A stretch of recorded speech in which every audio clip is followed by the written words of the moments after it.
Okay, so now that I got my new update, I want to talk about some things that I noticed.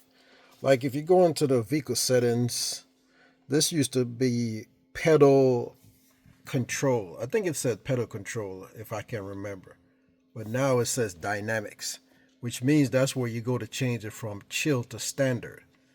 And I remember it used to say something about pedal. But that's one of the things I noticed so far.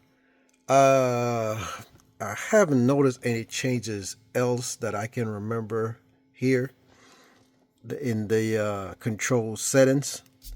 Another thing I noticed too is when you play music, it used to start all over. So when you stop the car, get out, close the door, the music will start over from the beginning, right?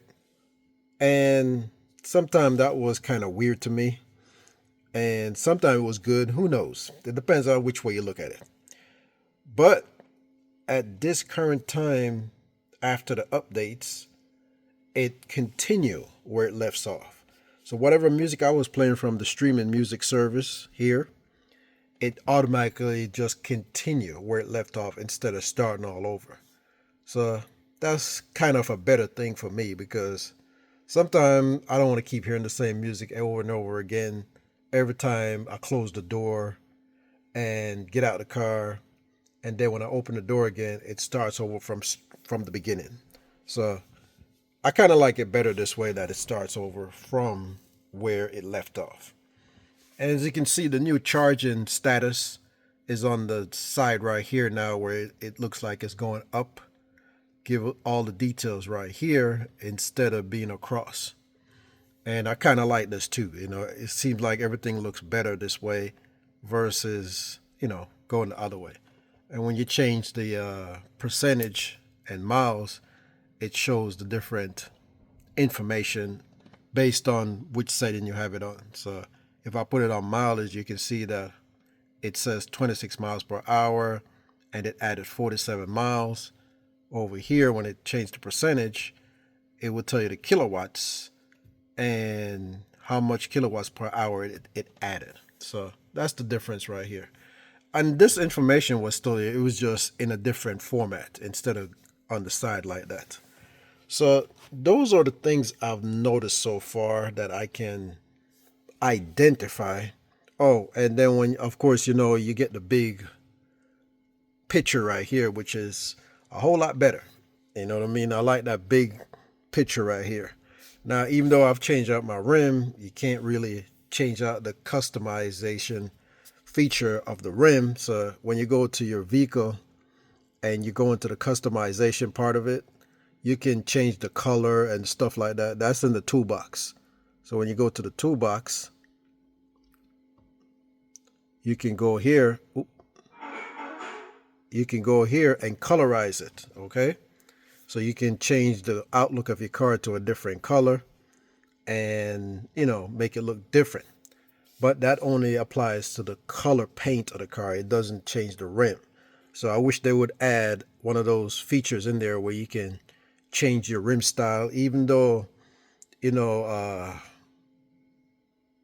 you can do that, but you don't want to do it because it can affect your range. There is a setting in there to where you can actually go in and change the color of the car, but you don't want to do that on the feature part of it. Okay. I wish you could do it in the colorization, the customizing part of it, where you can just change the color of the rims because I do have different hubcaps on mine and they're black. So when it goes here, I'm not seeing my full benefit, if you know what I mean. Let me get rid of this. Yeah. So it still look like the original factory, but they're not like that. And I wish you could change the color of that. But that's my only thing that I would say that I wish you had the option to. But here you can go through and turn the car around. These little dots represent where the you can still open the trunk and lock the car and all of that. Because when it's in its regular format like that, you'll see the picture of the different parts you can open and close the vehicle. When you start spinning around, you see these little tiny dots that show up right there. Let me flip it around again. See, that little tiny dot is representing where you can touch when the vehicle is not in this I would say park position. So when you do the park, that's the position it comes in. Once you put it in gear, it automatically go back to the regular spot over there, and then you can do it normally like you usually do. So those are the things I noticed. Oh, and one last thing, the play and the navigation stuff right here is a whole lot bigger, which is pretty cool because now you can really touch it easier because of the bigger size. And the thumbs up, thumbs down. I wish this was on this side because I do a lot of thumbs up and less thumbs down. So I wish you could swap these around. I'm not sure if it's even possible, but by the time I'm doing this video, I wish you could swap them around because I would rather this be closer to me when I'm driving so I can just hit it, because I've hit the thumbs down by accident. And of course, that means it's not going to put that song in your rotation loop because it assumed that you don't like that song anymore based on the algorithm, if you know what I mean. But this is cool with me. You get to the music setting a whole lot faster right there. And you got your search. The stars tell you those are the songs or the channel that I favored. And you got your home, your work, navigation, already programming. So you just hit those and you can quickly do it. All right. But like I said, those are the things that I noticed so far. And I can't think of anything else. I know yesterday I got a navigation update. So that's why that's turned blue right there to let me know there was an update on navigation. And I haven't seen anything different. So I'm assuming they just update the maps. But, you come home, you get the different updates as soon as it detects your Wi-Fi, and that's a cool thing. I didn't have to do anything. So yesterday, as soon as I pulled into the garage, I noticed it was letting me know that it's running an update. So that's about it that I can think of right now.